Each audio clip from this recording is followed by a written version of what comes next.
Welcome to Unlocked 352. I'm Ryan McCaffrey, and this week we're going to be talking about the Halo TV series, EA Motive's new Star Wars project, and Call of Duty's interesting next-generation job listing. But first, starting this week, right now, Unlocked is moving. You'll be able to watch every Tuesday at 3 p.m. Pacific at the website unlocked.ign.com. That's the thing to bookmark. So that's right. You can see the show first on IGN a full 24 hours before you'll see or hear us anywhere else. Now let's move on with the rest of the show. I'm Ryan McCaffrey. Destin Legary, welcome back. Hi, everybody. Good to see you. Good to see you again. Brandon Tyrell. How you doing? Miranda Sanchez. Hello. Are we now going to fight over this chair? No, I think we're we're good. set. We're solid. We're good. Yeah. So This is all a right. good setup. All it took was Alana leaving for the seating situation to I'm resolve keeping it itself. warm. And this is my spot now. I got my old chair. Yeah. I'm good. Work out. It's a trial basis. We're gonna see. How Oh, no. Have you done anything like this Yeah. before? I'm gonna bring See how it in the pool cue for me to snap. We're gonna have Just a big old hook. tryouts. Oh my No, God. go with my Dark No, Knight reference. I got it. Come on. I didn't realize what He's you're saying. gonna fight someone to the death. That's super dark. Yeah, Dark Knight. Duh. Ah, okay. Okay. Wordplay. Anyway, Too early. this is episode 352 of Unlocked. It is IGN's Xbox show. We're here every week, except for last week when there was a holiday in the middle of the week. How Sorry. weird was that? We thought about doing a show. We're like, what if we wait till next week? It would have been Miranda and I doing a fireside chat, just like Yeah, well, flashcards you know. with each other. How weird was it coming back on Thursday? It was a little weird for me. Everyone thought it was Monday. Yeah, it felt like Yeah. start of a new week. Well, it was Yeah. it was weird. The office was dead the entire week because half the office was out Monday, Tuesday, and then took the Wednesday, and then half of the office took the Wednesday and then was out Thursday, Friday. Yeah. So no matter where, like if you were suckers like me and came in all 4 days, it felt like a ghost town. There were like tumbleweeds going down the hallways. On the plus side, though, traffic was nice and light all week. It Yes, really people was, were out yeah. of town. That's so doing- weird. Like True. just being on BART and stuff, just the city was kind of empty. I was like, Yeah. where did everybody You go? don't- Weird, like, you know, You I don't have get a seat. pressed up against sweaty people. 4th of July, like summer, you think like, San Francisco gets plenty of tourism, but 4th of July, everybody leaves town. Oh, yeah. Because the weather's mostly terrible. In the city, it'll be like 60s by the time it's time for fireworks. And that's if it's not all fogged in in the city. So people just clear out of here. Anyway, we've got some topics to talk about since we have 2 weeks worth of content. Let me start with the Halo TV series, which of course dropped like right after we recorded last time 2 weeks Yeah. ago. Yeah. So it's not that this is old, but I don't know. This is all we're going to have to talk about until the show goes into production, which is going to be in early 2019. The show will then also be due out in 2019. So Showtime gave it the official green light, series order, 10 one-hour episodes. What else do we know, Brandon? A lot, and actually it's been 2 weeks, so I'm trying to jog it all up right now. But you and I actually recorded a conversation about this 2 weeks ago when the news dropped, and there's quite a bit of information. We know that the showrunner is going to be Kyle Killen, who does the show Awake, as well as some other stuff. I think his other one is Lone Star. I can't remember the name of it off the top of my head, but it's actually really kind of an exciting pick because he's known for like really heady storytelling, and he's also known for like duality, running multiple story threads at the same time and having those affect each other, which kind of fits in perfectly with Halo's whole, sort of dual stories, whether you want that to be the Master Chief and the Arbiter, or whether you're Halo looking 2 at like style. Halo 2 or Halo 5, which is, We don't Master- talk about Oh, no. Let's not talk. I know No, you're no, no, playing no. Halo 5 right now. I finished it last night. What do you think? Just replaying it? Oh man, that is certainly a video game. Back to the TV series. Yeah. So the next thing I'm excited for in the Haloverse is this TV series, but it's a cool proposition. Amazon says it wants it to be their most ambitious, their biggest show. Sorry, not Amazon, Showtime. Wants it to be their most ambitious, their biggest show to like rival other, and the first thing I think about is they want this to be their Game of Thrones. They want this to be their Westworld. Walking Dead? Because it's their biggest, like those two shows changed the game. Well, more Game of Thrones than Westworld. Like There was already an awesome like sort of renaissance of television, Breaking Bad and all these other like really high quality story driven shows that had the long burn. They had time to sink in and tell their stories. But Game of Thrones came out, and I'm not even going to try to quote figures, but I feel like it was 70 million an episode or something. I'm pulling that out of midair. Yeah, it literally changed the game of Thrones. So I feel like this is going to be their sort of like entry into trying to make that big TV splash on their network. We'll see if it works. It could work really well because, as we all know, Halo, the franchise over time has had an amazing series of live action trailers, cinematics, even a couple of series, some better than others. The series themselves have not been very good. So I liked Forward Unto Dawn. Forward Unto Dawn, the one with the kids at the academy. It was okay.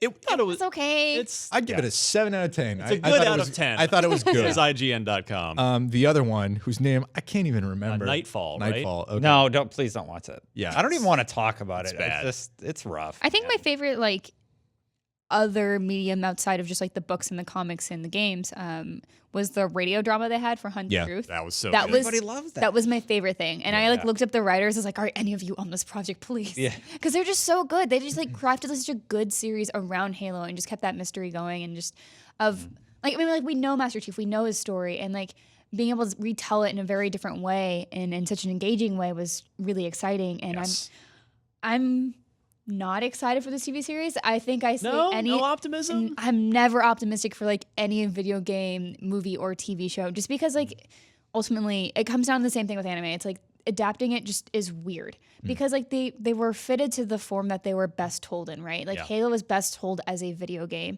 and the books are really good too, but you get so much more time with that, and you can describe things and get so much more intricate. The problem with TV series is you are limited to the budget, and of course to the showrunners and the higher ups ideas of what you need to meet. I know a lot of series have suffered from being too long. This one, I'm just curious to see what they choose to tell in a Halo TV series. Where do they want to start? Because I think just recapping Halo Combat Evolved wouldn't make for a They've very already said they're interesting- not doing that. Yeah, so Okay, good, because I missed that. They're going to tell new stories. Yeah. Okay. set in a familiar universe or familiar events, but new takes on them or new perspectives. I have to ask Miranda and everybody at the table. You haven't really liked any of the live action stuff, right? What about the shorts that they would do leading to game launches, like the Reach short and before Halo 3 when Chief was coming down? Did you enjoy those? Those snippets? Believe campaign. Yeah, those are good. I mean, but again, they're shorts. They're not a full-on TV series where you have to have a long script. And talking with other people who have been in live action adaptations and seen a lot, it always comes down to the script. You can have great actors, you have great people on board, but if the script's not good, then the show is going to suffer because that is a foundation of it. Definitely. So I don't know. I don't ever stay optimistic for these things. I'm curious. I'm not going to say, well, it's obviously going to be trash because it's live action suddenly. But definitely curious. But I'm not going to hold my breath for it to be good. I'm just going to just let it play out. I mean, it's fair. You're right that the history of live action long form adaptations, be it TV series or movies with video games, is not good. What do you mean, really Ryan? Not good. I'm just very curious for them to reveal finally what they want to cover with the story. Yeah. If them just being around the bush is fine, and good that they're not just adapting the first game or something, because that would be really weird. I wonder if it'll. But- Are there even going to be a lot of Spartans in this? Because Spartans are more expensive to film than That'll just, be a big than just asset. UNSC grunts, right? Because you have Right. to make the armor and do the whole thing. But at this point, there's so many people that make the armor to a level that they've probably figured out, a high quality level, that they've probably figured out a way to reduce those costs. Right. It's all about the height of the actor and making sure that it definitely feels like a Spartan. Also, I think if Showtime is touting this as their Game of Thrones, their biggest franchise that they want to push out, I don't think they're gonna, Skimp on the budget. Yeah. That's the thing too. Is that's what So sort of has me excited, is that because they want it to be their most ambitious thing, to me that translates directly into the budget, right? right. The show is going to be super post-production heavy. There's going to be a lot of CGI in it. And we were actually tossing out ideas of what we thought it could be. And the reason I thought it's not going to focus too much on the Covenant is because to make a believable sort of environment, society for the Covenant to show off to the audience, that's got to be just a ton of post-production. that all has to be CGI'd, right? Unless you go the Jim Henson Muppet Well, I do hope that angle. that Joseph Staten is brought in to do the voices for the grunts, because that is what it's supposed to be. He's the voice of the grunts, and they're all going to be CGI. So Well, and It can't he be is- different. This and he's has a to- Microsoft employee. We'll see. I mean, they could focus on like the rebellion of the colonies, and it could just be humans versus humans in the early part of the war. They could focus on first contact, and I think it was like 25 or something like that when the Covenant first appear and attack Harvest. And then what I thought was really cool is telling like two different stories about a modern time when the Spartans are just wrecking stuff, and then they show like a flashback story thread with Halsey creating the Spartans and like sort of the moral ambiguity of is what we're doing right? We're replacing children with clones, and we're taking them and indoctrinating them into this military complex. So I think there's like cool human stories you can tell in there, which is what I've always loved about Halo. It's not just about shooting purple robot or purple aliens. It's also about like the human element and the human cost. I think the trifecta of the Covenant, the humans, and the rebels at that time period is the most interesting story they could tell. I hope they stay away from the. I always mix them up. It's Prometheans in Halo. Yeah. Prometheans in Halo. I hope they kind of stay away from that. I don't think they're going to go that far into it. I think they're going to kind of where you're gauging is like earlier stories. I think that's what they're going to explore more, just because I think there's a lot already established there that they can pull from, and then also adapt to make their own. I'm curious, Miranda, what do you think of? Have you seen Halo Legends, the collection of anime shorts from the different studios? It was sort of like the Animatrix. I did not see that. okay, No, I'll I remember it existing, but I never got around to getting. I have to watch dig it. out, see if I can dig out my copy for it, because I think Yeah. it's really good. Like There's a few good ones. Though, yeah, like the there's. I Shangeli mean, they're not short. all amazing, but Yeah. there's some good stuff in there. Mm. Was it similar to the Animatrix in where one episode was done by a different art style? They're by not a connected different at all. No, but right. yes, Yeah, but it's like an they're each a anthology. different. Yeah. They're each a different, total different style, different story. There's some some interesting The stuff. thing there is just like I keep looking at these really awesome short stories that we've had, but this is not a short story. This is Correct. a TV series. So, like we can't. I mean, it's like hard to compare them, But if Yeah. they do the crossing narratives and they develop it as a series of shorts that tie together into a larger narrative, maybe they can make the stuff that we've liked work combined with an overall storytelling structure, like you said this person's good at. Well, here's my. yeah. I'm trying to be hopeful. Yeah, my, No, my- Yeah, I need 10 to hours. look at the. 10 hours isn't that long. Yeah. Yeah, I want to look more about like the writer and showrunners stuff because I haven't seen Awake or Lone Star or anything. I'm not sure. I think you're being responsible, like managing your expectations. I mean, and, I've been like- burned before, so right. I think we all have, and we're been just hurt. like we just want a good Halo show. Yeah. And for sure, like Yeah. I think, I don't know, I love Halo very much, and so I'm just kind of like protective of my heart. Yeah. Yeah. It's I like- mean, my reason for optimism, the core of my optimism is there's two things. One, 343 clearly has not rushed into this. This has been in development for years at this point. So it's not like they just said, oh, which network will give us the most money to license our thing? And then like, okay, get it on the air next year. Like, no, Right. it hasn't been that at all. And the whole thing of Showtime, this is like their pillar show. They're going to invest in it. They're Spielberg's not going to cut involved? corners. Yeah. I mean, it's his production company. Yeah, So I don't that- think that he's doing Yeah, anything that- other than just like looking at a script or something. that whole but- thing of in the initial announcement He was of on oh, the it's, set for a second. it's Yeah. Spielberg's involved. Like I don't think he's going to be involved for more than 3 seconds, but that's I think that's fine. Whatever. fine. So we'll see. My hope is that we could maybe visit the set at some point. Ooh, that'd be nice. That'd be That would be very cool if Phil, you're listening. If you want to hook that up, maybe we can report from there. But we'll be keeping an eye on this for sure. They have tons of assets to work with. That is true.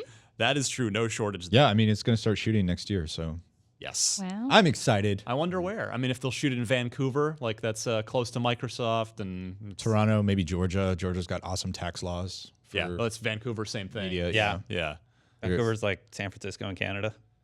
So I've heard. Yeah. Yeah, All but right. apparently San Francisco is really hard to shoot in. There's a lot of like permitting and taxes and stuff that you have to. Yeah, work I on. was The bad Terminator shot here.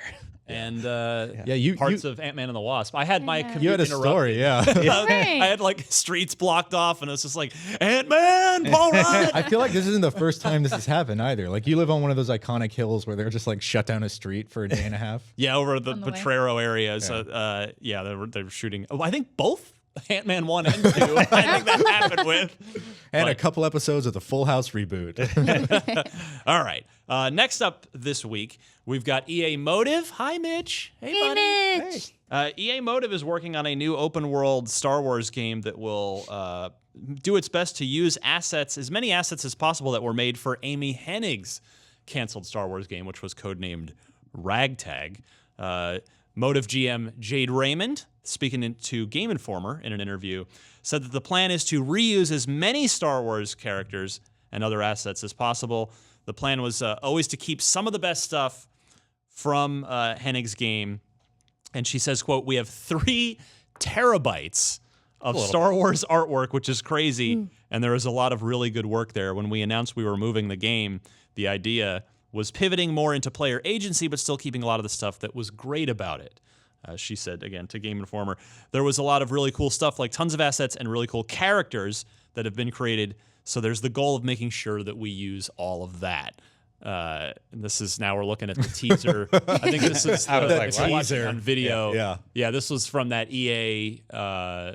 E3 from several years ago now, of sort of some initial concepting stuff. But I mean, for anybody that thinks, oh, you know, whatever you may be thinking, this is not a bad thing or an abnormal thing.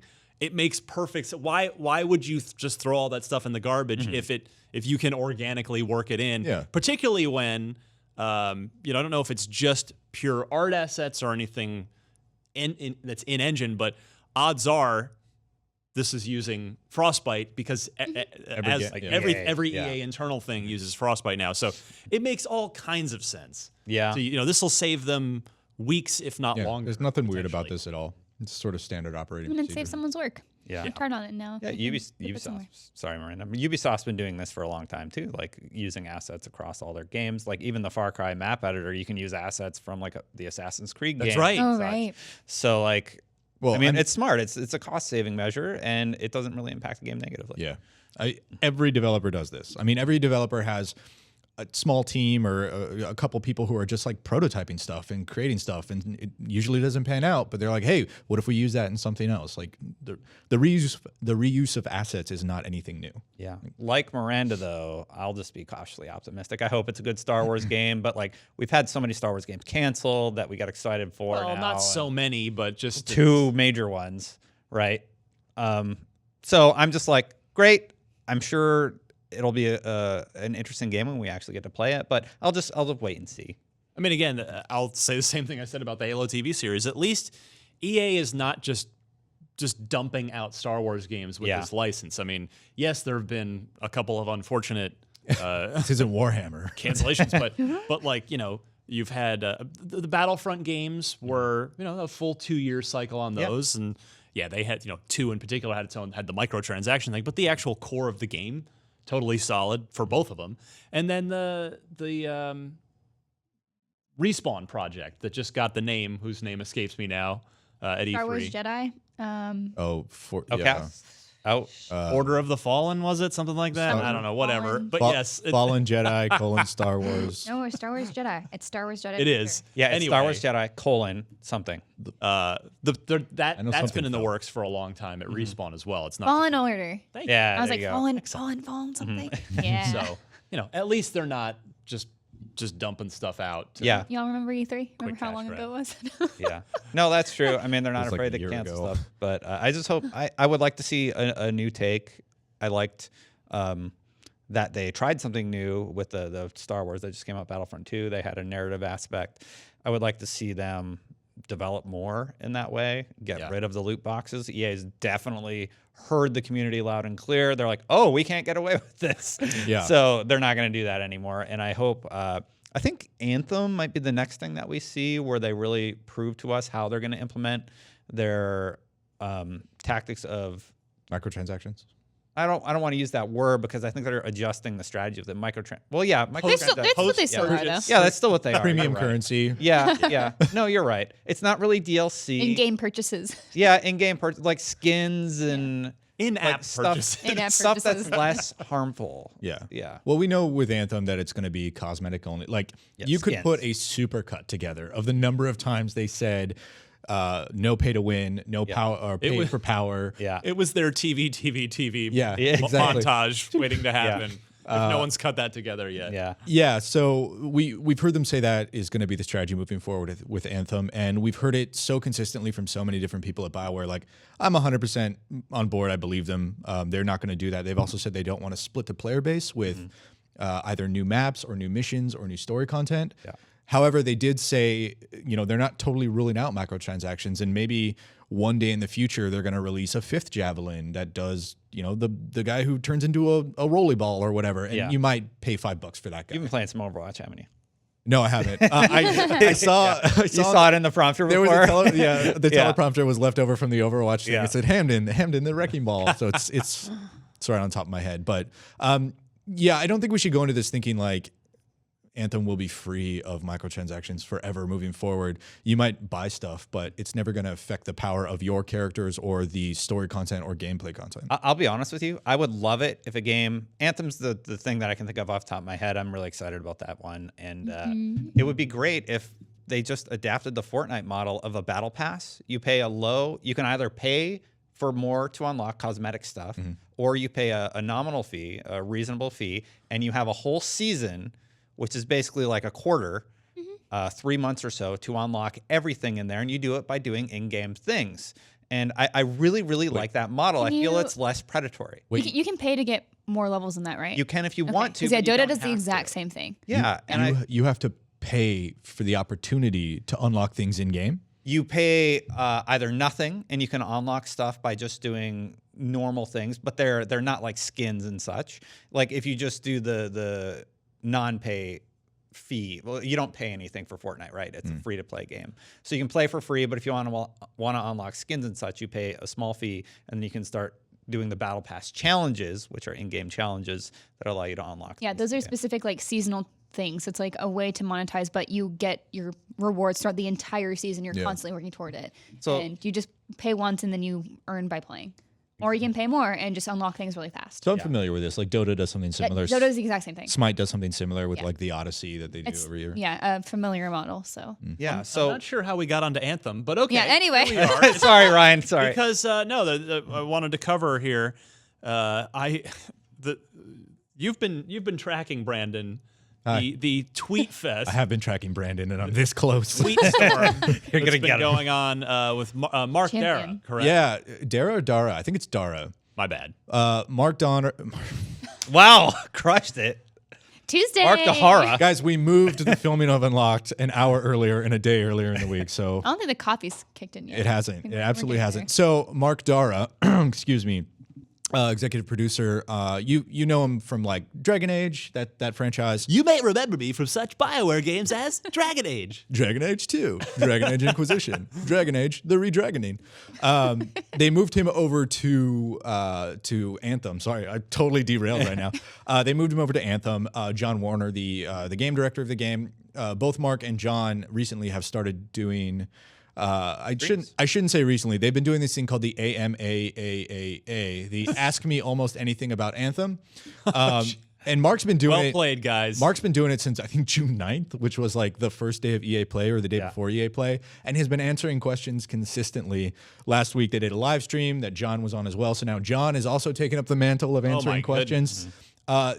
Just shout out to these guys. These are both stand-up dudes. So and you they- can pretty much, if you have any question about this video game, you can tweet at them. Well, I Really, mean, they've answered like everything. they're not talking about a bunch of stuff. They're not talking about like when we're going to get a demo. They're not talking about, most of the microtransaction stuff. They're not talking about the end game, the social stuff. Like, Has anyone asked about damage floaties? I don't believe so, but I had a question. Somebody about- should ask that. One of the heavy hitters of this AMA was, can we turn off the damage floaties? If you're watching the video right now, you're seeing B-roll, and anytime you shoot something, these big old yellow, Big Borderlands yellow style numbers come up. And that was actually I before either I don't know if he'd officially started it, but I tweeted that after I played it. I was like, I love this, man. I would love to turn those off because they're real big and obnoxious. And I'm sure I he'll be forget one happy of to them. know you started. Well, but I'm obviously not the only they are. person to have Yeah. inquired about this. Smash. And yeah, those are small. the official Anthem Twitter account saying Damage floaties can be tuned to your liking, adjust opacity, size, or even completely turn them off, whatever helps you I think win you the can change battle. the opacity. Like I want mine on. I want to know how much damage I'm doing. Yeah. Yeah. Feels good. People just wanted them tinier because the yellow ones, we It saw was some big. white ones. It was that are- a lot. Yeah. A lot. Yeah. They're large, think and people didn't like that. 50% size, 50% opacity is sort of like the sweet spot for me. But I know some people like don't even want them there at all. So I want it's them really bigger, cool. and they won't answer my question. can I make The them whole screen I want them comedically large. in like That's what I Comic want. Sans font. Exactly. Can we I get- change the font? 72 point Can we get font. the Killer Instinct announcer to come on when a combo pops up? combo? I think this is actually lean into it. pretty cool. Yeah. I mean, it's an AMA that's been going on for 3 weeks, so seriously, kudos to those guys. We've actually rounded up. We've wrangled a bunch of these Kudos to you facts, for tidbits. doing all that. Yeah, really Oh, good man, job, I, Brandon. I scrolled through Mark Dara's Twitter account for 2 days straight. But we wrangled all those things. We put it on the site. So there's a I think it's called now. We know 161 facts about Anthem. If you're curious for like a synthesized version of this whole AMA, you can go check it out on IGN right now. So much. Seriously, kudos to those dudes. Like, this is a perfect example of like, I know BioWare's been in hot water ever since Mass Effect Andromeda, but like this is a really since 3, really. Let's Yeah. not to, 3 not was to great. since the, It end, is, since but- the ending Great. of 3. I thought Inquisition was fantastic. I know a lot of people don't agree with me, but this is a really cool thing that they're doing, and I think it should get noticed, right? And it is BioWare listening to you. Like, look, based off Twitter interactions, now a main feature that people would have been pissed about has been changed or been modified, so it doesn't piss people off. Right? I think that's awesome. Yeah, it's awesome that also BioWare higher ups are letting them do that and just like engage with fans. And obviously, I'm sure people are saying like, "Hey, don't talk about these things." Yeah. Or then go nuts. Like it's really awesome to have that transparency and just to be able to learn more earlier on and get like very specific fan questions answered, like the damage floaties. Yeah, they took so many questions during the stream that they did recently, and I actually they put that together really fast, and I didn't know what to expect. But what they put together was pretty good. I was like, oh, this is really interesting. They played through the demo again, and they answered a ton of questions. And that's when you expanded the script, right? So it was kind of cool that they were just taking questions live, even if they had addressed. You mean this live stream last week? Yeah. Yeah. It's sort of. I mean, Yeah, he went from like 135 to 165. 161. I mean, it's there the you go. numbers aren't important, Destin. It's just what's important is that what's important is that they have just been so solid about like continuing this open, and they're still doing it. Like they said they were going to cap off with this live stream, and so the copy in my story was like they ended the AMA with this cool live stream, and now like the last 5 days they've been doing it more and more. So They can't stop. Just I don't kidding. think it'll ever end. And just a friendly concluding reminder that we pretty much all played this during E3, and it's the slice they showed was incredibly fun. It is super good. There is clearly a core of excellence here that hopefully they'll be able to flesh out. Yeah. And extend to the entire finished product. I think Destin is probably best positioned to talk about it, but not to get into a big whole thing. But like with these type of games, the big questions are always the end game. What are we going to do? Like once the grind is over, how are you going to keep us here? You can only shoot things for so long. Yeah, we can't really speak to that, but what I can speak to, and I know you played it? Did you play? It was the very last thing I played at E3, and I was so excited because it was the one thing I really wanted to play. Yeah. And then I didn't think I was going to get an appointment, and then all of a sudden, James Young was like, "Hey, you want to play Anthem?" And I was just like, "Yes, please." Just a rabid animal comes Yeah, out. like literally ran off, and I missed publishing something. You ran It's to fine. Hollywood to their their booth Yeah, location. so it was. Destin very and lucky. Destin and I went to Toronto a week know. and a half before. I'm sorry, Edmonton. Sorry. every city in Canada. Not to besmirch the good name of Canadian cities everywhere. We went up to Edmonton and played it, and like for the next week and a half, we were talking about just like how amazing this game feels to play. It's essentially the Iron Man game that never really was, and it's excellent. And we were telling everybody about it, and since everyone else got the chance to play it, I feel so validated, but also feel awesome. We for get everyone it. who got You're the chance. hipster Anthem Oh, fan. yeah, You okay. liked it before it was cool. That's Have you guys definitely what heard- I'm going for? Have you guys heard Brandon and I played Anthem? God, here we go. I don't know if you guys knew this, but we're kind of big. No, I like that every single person I've talked to or seen on Twitter has said the exact same thing as all four of us here, which is that it feels so good to play. So I don't think getting into it's going to be the hard part. I think finding out how we're going to stay in that is It's like is the challenge. activities. It's like, Yeah. yes, it can feel good to play, Exactly. but like, what will you do with that? Yeah. How's the loot game? What are your raids like, or your elder game, like you're calling it? You know? Those are the bigger issues where they could potentially run into Right, problems. and it's more so that we just haven't seen anything yet. So Exactly. like we've seen this very small slice of the same area over and over, and they'll show more when they're ready. Well, Destin, speaking of running into problems, Dead Island 2 Oh. is a video game that It's a hell of a segue. still have not seen anything concrete from. I think Is it dead? a lot of us assumed that it was no longer with us, but the official account, alive and well, they just released a Dead Island iOS Android game. Yeah. And so somebody was like, hey, what about that other game for platforms that have buttons? And they wrote back and said that it is still in development and more details will be revealed at a later date. Now, as a reminder, Dead Island 2 officially revealed in 2014. So 4 years ago, here's the original trailer. Or I don't know if it's the original trailer. No, this is, I think, the second. I played this. Stop this. Oh my Don't. God. No, that wasn't Destin. I wasn't doing that as a joke. We get it, I Justin. forgot that this existed. Yeah. Do you remember you're on a trial here? I don't. I'm out. I don't remember the gameplay trailer. All I remember is that CGI remember one. this. California thing? Yeah, with the dude Yeah. running Yeah. down the Santa Monica boardwalk. Yes. This was at PAX. The public could play it. What happened? Well, Well, that's the announced question, in, right? announced in 2014, Dead Island 2 was set to release in spring of 2015 for PS4, Xbox One, and PC, and would take players, quote, from the iconic Golden Gate to the celebrated beachfront boardwalk of Southern California's Venice Beach. Wow, So 600 miles of California coast. That's of what's taking so long. zombified California coast. So I don't know. I mean, Ryan, I seriously forgot that was that game until we just saw that footage. Yeah, they man. had demos at like 3 events that year. yeah. Does anybody? So it's apparently still in development. Does anybody have like a prop cigarette so I could recreate the Ron Burgundy? I don't believe you. That That was pretty good. But do I hope it comes out? Sure, if it's good. I mean, it'd be great for it to come out. But just looking at it from the business side, which again, I know I'm, from where I sit, I am not an expert on the business side. But that many years, you have to wonder about like, what's the ROI on that game? Yeah. Like, how many copies would it have to sell to be profitable, let alone break even? Maybe they don't need the money right now. Maybe they're just good. But I mean, after a while, you're gonna run out of resources. Maybe they don't need the money. Maybe they're just good. They're Yeah. really. Hey, I wish I could say that. They're Like, yeah, honing in on just simple living. You know? I think it was probably one of those things where just, again, no foot to stand on here outside of what I assume happened is just they had to retool it somehow, so they put a small team on it, and it's just been Right. quietly, I think quietly it's simmering. Switch developers at some It point. did switch developers at one point. It Yeah, either was or is Jaeger, right? yeah. This is all. Oh no, sounding because it real. was Techland originally, and I think it's now Jaeger. Now I can't even. Was it remember. Techland before Techland made Dying Light?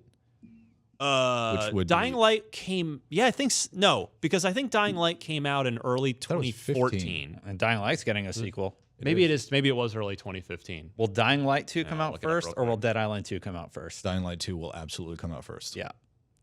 Yeah, That's kind of crazy, right? I mean, totally. Yeah. Let's see here. Yeah, so I don't know what is going on with this game, but like 4 years out of announcement. What? It was the end of January 2015 for Dying Light. Okay. So. Wow. So interesting. yeah, it did.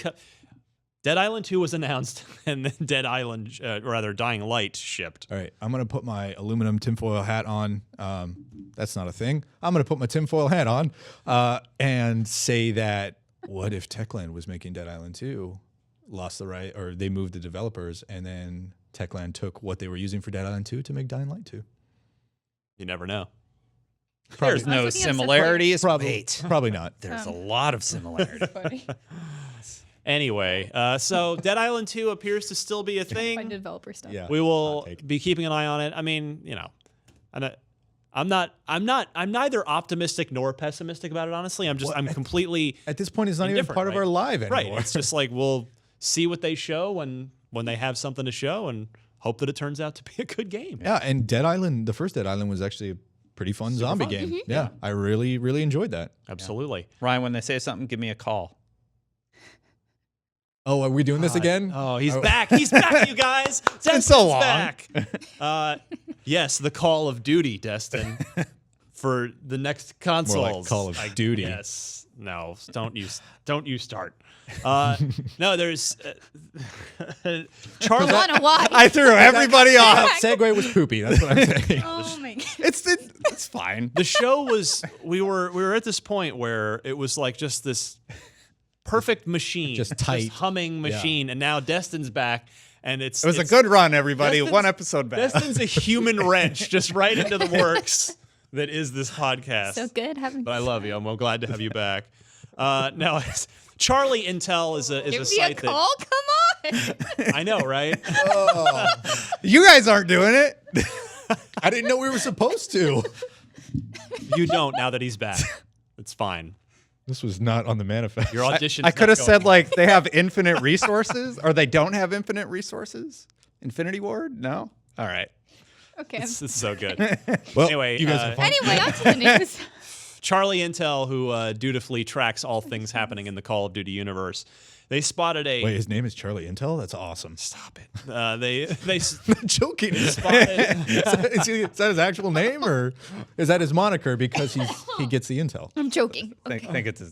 You've killed Miranda. Guys. Good job. Anyway, the Can you be- website Charlie Intel, named for I don't know what. Okay, thank you for clarifying. You're welcome. First of all, Has the eagle eyes over there have spotted a job listing at Infinity Ward for that mentions next generation platforms. So obviously, Infinity Ward does nothing but make Call of Duty games. Therefore, they seem to be referencing a next gen Call of Duty. The job listing mentions a quote new exciting unannounced title for multiple next gen platforms. The job listing is for a temporary narrative scripter to work on what is almost certainly a future Call of Duty game. There are multiple references in the job listing to cinematic work. Now, what I find interesting about this is the timing, and that is because it's 3 studios, so it's each one publishes a game every 3 years. This year, it's Treyarch's turn with Black Ops 4. Last year was Sledgehammer with Call of Duty World War II. That makes next year, fall of 2019, Infinity Ward's year. So, guys, I just can't believe this job listing for the next gen thing. I've got to think it's for their next title after the 2019. I think it's got to be for the 2022 game, because even the most optimistic Xbox Scarlet projections, of which I am one, think 2020. yeah. There's just no way that we're getting a new Xbox next year, which somebody's going to save that video clip, and then if it ever happens, I'm going to be Post it forced back? to like eat this In-N-Out? show planner or Yeah, something. let's do In and Out. Don't do that. We'll just Am I taking it we'll back? season it right now. No, because no one's betting it's coming out in 2019. Here's the I just thing. want In and Out. Someone out there is. It's fair. We'll make it happen. You remember the generational shift from 360 to Xbox One? Yeah. How there were more than a handful, but there were a number of titles that came out on the 360 with the intention of also being, ported over. I'm not sure what the I mean, like the right Call of word Duty is. Ghosts by Infinity Ward, a game which we do not speak of otherwise. I don't know what you're talking about. Exactly. Remember that good dog in that game? Yeah. That's about it. What? Dog of Duty. Dog of Duty. Is a good boy. I could 100% see them, having this temporary narrative scripter. That sounds like contract work. Someone to bring in to like lighten the load. I could totally see this being a job position for next year's Call of Duty, having the job description also say next gen, alluding to the fact that they're going to bring it to whatever Scarlet They'll is. port it a year later. Yeah. So it's technically a next gen game. Right now, it's being developed for what have you. Could be. flashback. It's E3 2018. Phil Spencer mentions Set the next scene. gen. Bethesda mentions next gen. This is the third mention of it. We know it's coming. It's on the way. Yep. Possibly 2020. It is good. We actually have an article about all the references that happened at E3 Keeping tabs that on we them. published recently. We have a video component of it also. And this can be added to the list now. It's definitely on the way. You put 2022? Well, that's just again me saying if so you If got you follow the Brandon's cycle. theory Yeah. that it'll be a port of the 2019 game. It'll be cross But generational. I'm wondering if this is just early engine and tech development that they're starting now, which would apply to their next game, which their turn would be in 3 more years after next year, I think 2022. that's a lot more likely for this, honestly. Like, I mean, yeah, they could port it, but I think it'd be more likely if they're just starting to plan for their next game. I think that's crazy. What I'm interested in is how they're going to handle next gen while still supporting the Xbox family. Because Phil did say that all Xboxes will be able to play this. So, like, do they start doing a cloud-based service for the OG Xbox One, or do they have to eventually phase out the oldest model? I mean, yeah, Wait, it's the OG Xbox One. Which one is that now? the first day one that one was edition released. But no, it's just like, iOS and Android. Eventually, Yeah. there are apps, they just stop supporting a certain Yeah. hardware version. You must have iOS 7 to run Yeah, this and iPhone 4 or 4S or something. So yeah, eventually we'll reach the point where the original release of the Xbox One is no longer supported by these games. I'm just saying, I wonder if there is a solution that's better than just phasing out a console, like a cloud-based service. Yeah, could be. PlayStation Now, not a great example, but it uses that. And you're able to play really old PlayStation games on your PlayStation 4. There is another You're company talking about that going does the that. other way, though. Yeah.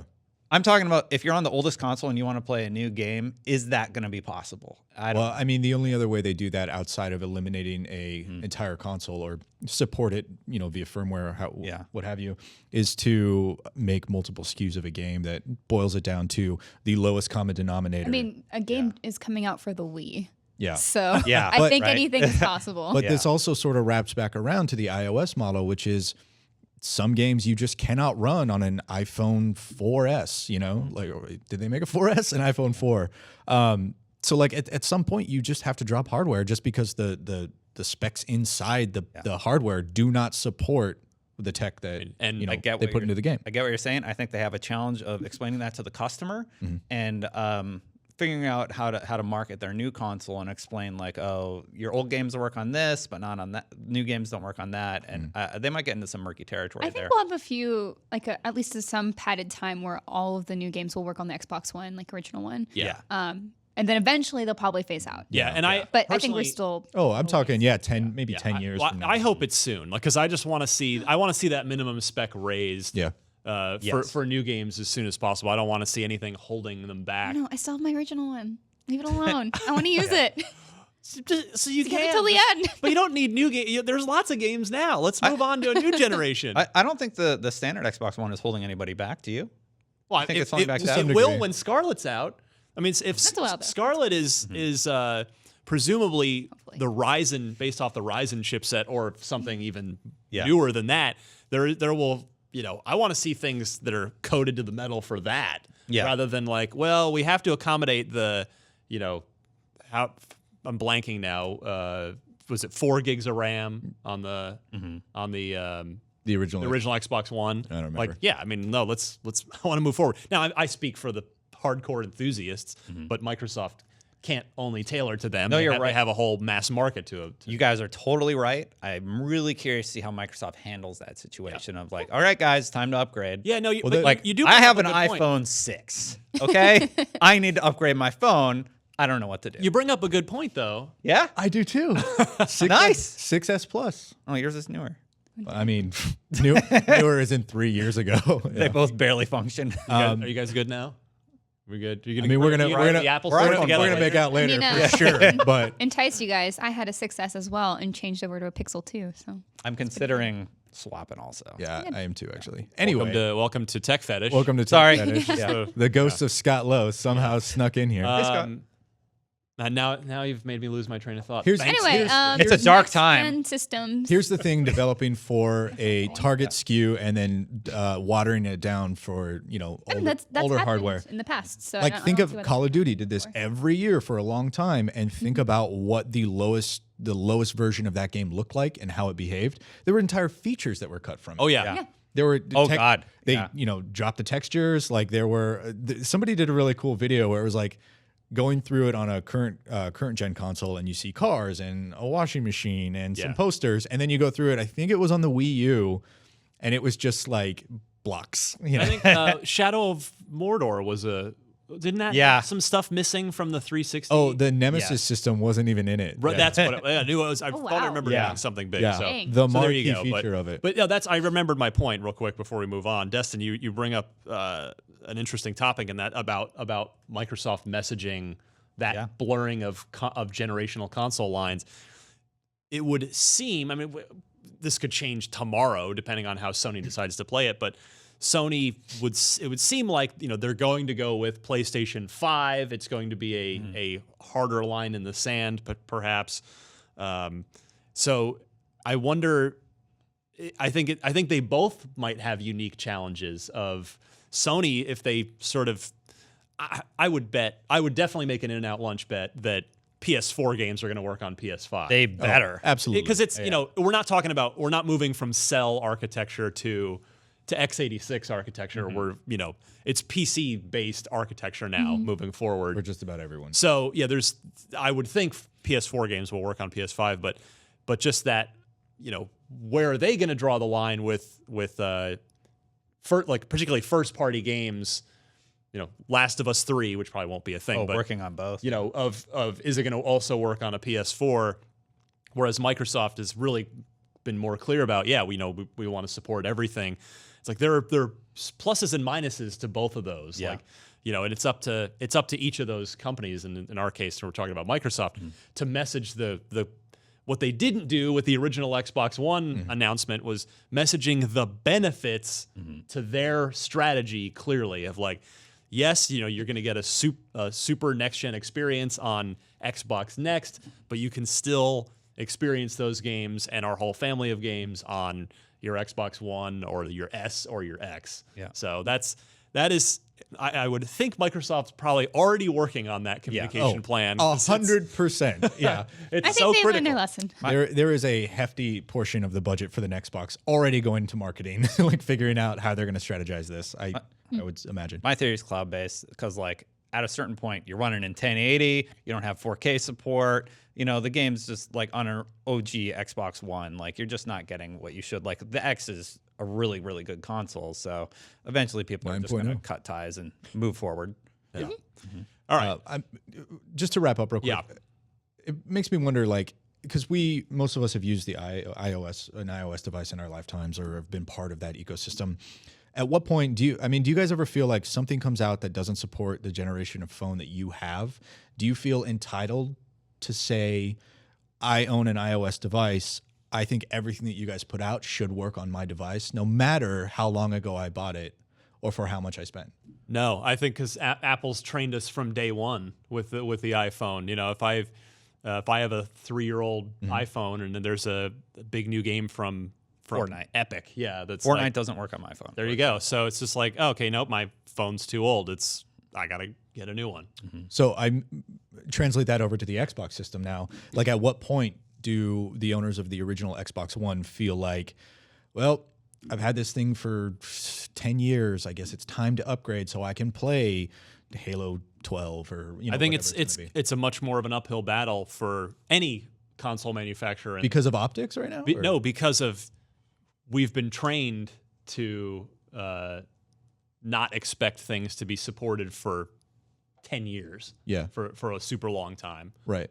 So we'll see. I don't know. But the think they'll reverse is phase it true out. now, where it's like now we're getting into the era of backwards compatibility, and knowing how much of a touchstone that was with the audience. Yeah. This console generation, that's almost certainly a guaranteed moving into the next one that they are going to at least consider it, if not absolutely implement it in some way or another. They never said they wouldn't phase it out. They said that all your games would always play on future consoles. That's actually more specifically what they said, True. thinking about it more. Yeah. So, yes, it will eventually be phased out. Will it be the next gen of consoles? That's what I think people are wondering. Well, that's what we've been discussing, yeah. Yeah. All right. Finally this week, a note, Darksiders 3 getting its release date announced. It seemed like the weird thing with E3 was there were very, very few November games. We thought maybe Kingdom Hearts would land in November. What? Few November, nothing. Okay. Nothing. I don't didn't do even anything. know. Why are we giggling? I looked at the camera. I don't know. Oh, Destiny. I have no I didn't do anything that no time. idea what's happening. Human wrench. We haven't had like a really awkward pause in a couple of episodes, so We're back. We're back on the air. You know what? We're a little rusty. We've been gone for 2 weeks. Anyway, November 27th for Darksiders 3, sneaking in after, I think that's after Thanksgiving, or if not, right before. So, joining Hitman's in November, and Fallout 76 is in November. But a lot of other stuff. October's that seems like the big month this year. Everybody trying to get out before Red Dead 2 does. yeah. But here you go. I mean, Man, I just saw something about Darksiders 3. Maybe on Where? IGN.com. Really? Really? I know that. That's how website. you do it. Just joking. Yeah, you're the best at it. We've got Oh, that's IGN good. first coverage on Darksiders 3 exclusive all month long. Ton of gameplay. We've got starting tomorrow or whatever on Wednesday. It's like an 11-minute gameplay video. We got that and then plenty more all month long. This nice. show has Little been sneak peek. a freaking comedy of disaster this Fine. week. It's fine. It is. We have a lot of rust to shake off of, clearly. Anyway, yeah. So if you're interested in Darksiders, add that to your fall game shopping list because it is another one that's going to be out right in the heart of the fall season. I can't. But- I can't. Yeah, I mean, Just you know, try not to think about it. hey, I guess it's not a February 22nd game. The great thing is, That's yeah, that's true. The I great kind of hope another game comes out on February 20th. just so we can continue that story. Right. Just push it. That's fine. The great thing is we have what, like a month and some change before review season hits. Now in August. Yeah, I mean, So- Madden's sort of the unofficial kickoff every year. Yeah. So Yeah. we got some time. And then August, September, October Miranda knows what's up. kickoff, which they're talking about getting rid of. But I digress. That's true. Yeah, It's- it'll make me real sad as a football fan. They're kicking around the idea of getting rid of the kickoff. That was natural. I didn't Right. plan that at Like, all. might as well just make it arena football rule. Yeah, at this I point. guess- we're already. that. I guess going like that way. I guess after a score, you just set the ball on the 25-yard line. What is this, backyard 35? football? Like flag football? What are we doing? I don't know. Let's I'm play stoned. football. Anyway. Anyway, Can't wait for football yeah. season to start. November 27th. A lot of gameplay video all month long. I wonder here if on IGN. Below will be out in November or December or this year. Oh yeah, below. I literally just scribbled, where's Below when we were talking about Dead Island 2. And it's just like games that were announced a while ago. That's a good. Yeah. Yeah, But, but that one we've seen this at year. least we've seen it We've every seen year, yeah. Like, yeah, and so we know that's going to happen. People are like, soon. Yeah, I'm just like, but how soon? I finally played it again Right, this it year at E3, and it's still good.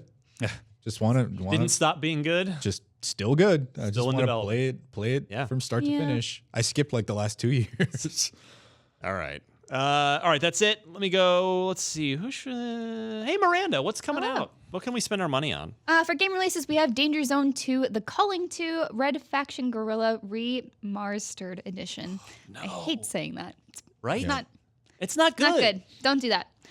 As for our marketplace report, we have July games with gold. July 1st through the 31st on Xbox One is Assault, Android Cactus. Which I played a little bit the other day. Really fun little twin stick shoot 'em up. Nice. Yeah. July 16th through August 15th on Xbox One, we have Death Squared. Sounds You move cubes around. yeah, Oh, Yeah. nice. like Checks squares. out. They must have listened. They must have listened to this show. July 1st through the 15th on Xbox 360 and Xbox One is Virtua Fighter 5 Final Showdown. And then July 16th through the 31st for Xbox 360 and Xbox One is Tom Clancy's Splinter Cell Conviction. Now, people were tweeting me going, hey, Ryan, this has got to mean that the new Splinter Cell is going to get announced soon. Like, I don't think that's the case at all. Yeah. I don't think those two have anything to do with each other. Where does Conviction fall on your list? Oh, Destin and I were talking Yeah. before we got on the air. All right, if we're doing the quick ranks, because we're quickly running out of time. Chaos Theory 1. Probably, I mean, and then it's close between 1 and 2, because 1's probably the better campaign, but Pandora Tomorrow had Spies, they introduced Spies versus Mercs. And then Blacklist. And like Conviction's near the bottom, but it's not that I don't like it. It's just I think it's just not There are it's better not games. way up Yeah. there. Yeah, Yeah. it's a great Yeah. series. It's Convictions, the super actiony one, where you basically have an I win button. You can just press the button and it shoots everyone in the room. The mark and execute thing, which Oh, okay. whereas Blacklist adapted that, where you could still do it, but it did a great job of rewarding you for stealth and for there was a realistic mode you could play to you turn that off entirely. So Blacklist really I thought did a good job of evolving that within the Splinter Cell formula rather than just having it be a pure action game. But I do really like Conviction's story. The story is really good, and you get like these two choices, these branching points where it's like, do you want to do this or do you want to do this?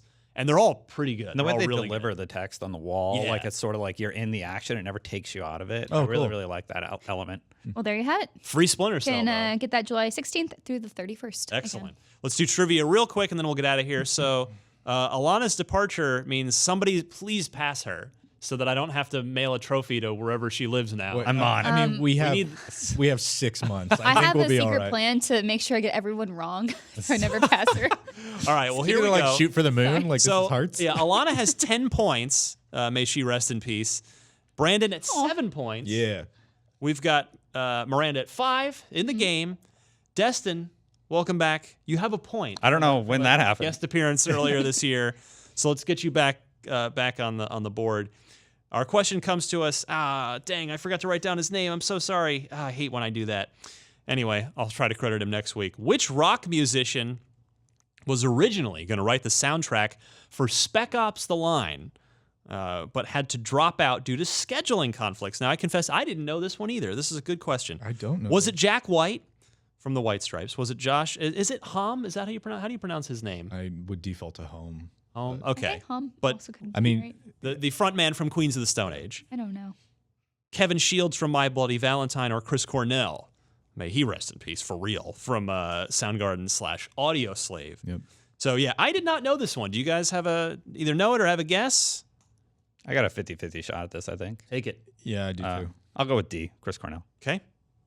Miranda, what do you think? I'm just going to go with C. My Bloody Valentine. All I like right. them. You know what? I'm gonna go B. Josh Home. You were a wise man. Am I? Yeah. Nice. Yeah. Yes. Well done. 10-8 now. I was like, wait, what? Did I get it right? okay. No, you're trying to Good. lose. I got it. All right. Good stuff. The only reason I did that is because of the era in which Spec Ops: The Line came out. And if you haven't played that game, I don't know what you're doing because it is one of my favorites from last gen. It was right around the time those guys were super popular. Yeah. That's true. All right. If you have an Xbox trivia question, please send it in. We're going to stump the new panel for the rest of the year, hopefully. And you can send your trivia question, include 4 multiple choice answers, note the correct one in your email. Send that off to unlocked@ign.com. I will say that you can find me on Twitter at DMC_Ryan. We've got, just the Darksiders 3 IGN first stuff happening all month long. We know from last year when we unveiled that game that there is huge interest from our audience in Darksiders. Yeah, y'all really like some Darksiders. It is. So now, like, what's cool is when we unveiled it last year, it was some really early footage, and we didn't have a ton of it because the game was still fairly early in development. Now, with the game, within 5 months of the finish line, we have a ton of gameplay footage, so you can really see how it's evolved over the past year and change. So keep an eye on that all month long on IGN. Destin. Hey. Hi. Hey, everybody. Want to promote yourself in any way, shape, or form? Yeah, just follow me on Twitter at Destin Legary. That's fine.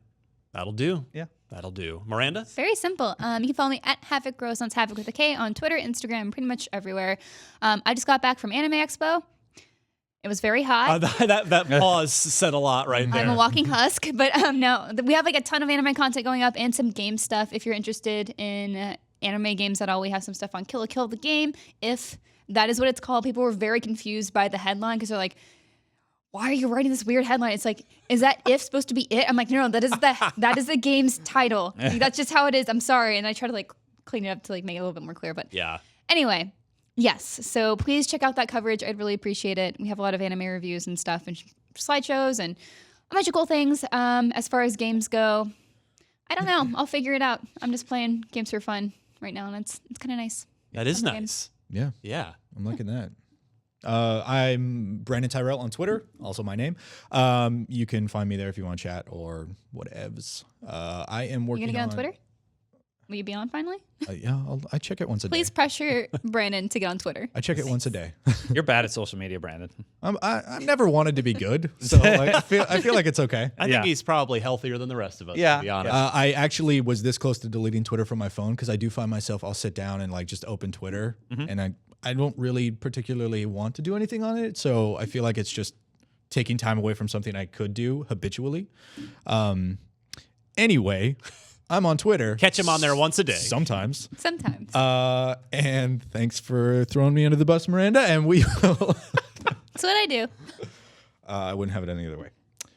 We are just working on all kinds of stuff. I actually have to go because we have an episode of Inside Xbox I deleted my Twitter. starting in off my phone. 5 minutes. Did you really? Yep. All right, well, tune in next have a week to problem. find out what Don't happened. follow Destin on Twitter, I guess. No, I'll still use it at work. Yeah. Yeah. I almost always interact with people at my desktop. I just sort of like, what do they call it? Ghosting or shadowing. Fine. Whatever. Just What? taking in information. They call it something. Lurking. Ghosting? Brandon's It's like bad at when you social just media, vanish. everybody. I don't know what he's lurking. doing. They call it Oh, lurking. lurking. No, that's- kind of. That's like for a forum thing. That's like if you're in a conversation, you're like watching someone else talk, but you're not really engaging. What's a forum? Oh, Anyway. no. Also, ghosting is when you like kind of disappear from a relationship, or if like you're talking to somebody and Yeah. you stop. Oh, I don't do that. Yeah. That's No. very different. That'll get you in trouble. Yep. All right, we're out of here. We'll be back with a better show next week. This was episode. Sorry, everybody. This was fun. 352. That was fun. Before we go, real quick, a reminder that starting this week, right now, IGN is moving. If you're watching it on IGN, congratulations. You got to see it early, potentially. So you'll be able to watch every Tuesday at 3 p.m. Pacific on unlocked.ign.com. That is the place to be to catch the show a bit early. And then you can find it other places on its usual Wednesday day and time. So keep that in mind for the future, and we'll see you back here next week. Bye.